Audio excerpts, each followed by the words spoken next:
Bonjour peuple de Dieu, j'ai la grâce ce matin de partager avec vous une portion de l'Écriture dans Exode chapitre 17.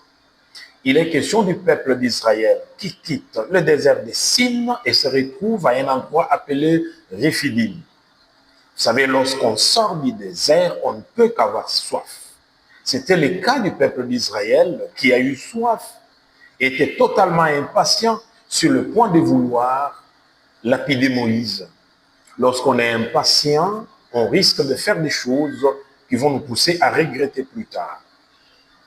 Et là, heureusement que Moïse avait l'orientation de Dieu. Dieu lui dit, prends la verge avec laquelle tu as séparé la mer Rouge, frappe le rocher. Et lorsque Moïse a obéi à l'ordre de Dieu, quelque chose d'extraordinaire s'est réalisé. L'eau est sortie du rocher et le peuple pouvait boire. Si tu veux voir des choses extraordinaires dans ta vie, mets-toi sous la voie de l'écoute du Seigneur et obéis à la voix de Dieu. Heureusement que le peuple a trouvé de l'eau pour boire. Dieu est le pourvoyeur, parce que juste après cette étape de la soif, il y a eu Amalek qui s'est levé pour combattre Israël. Oui, Dieu est le Dieu de l'inspiration.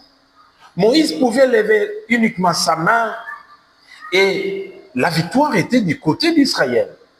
Et lorsque la main de Moïse s'est fatiguée, la victoire était du côté d'Amalek. Oui, à un certain moment, en tant qu'humain, on est limité.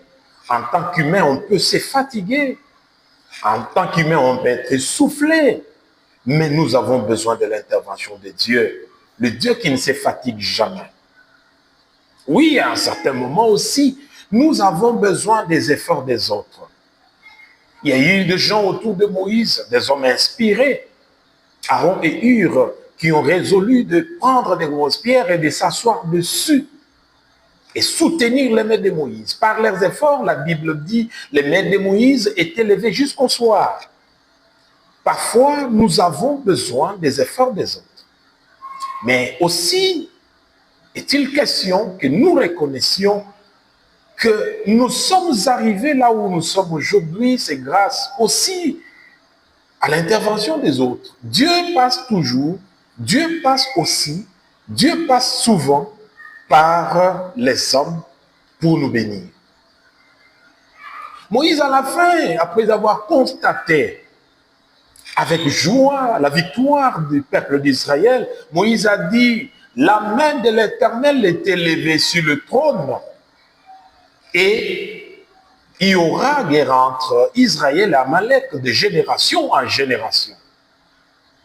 Moïse n'a pas eu l'orgueil de dire que c'est par ma main qui est élevée, ou carrément dire, c'est mes frères qui m'ont soutenu pour que j'arrive à apporter la victoire au peuple d'Israël.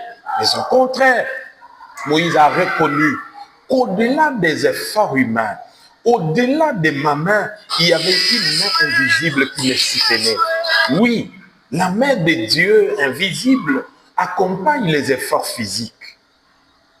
Reconnais que Dieu peut te faire, te pousser à réaliser de grandes choses à condition que tu lui fasses confiance, totale confiance.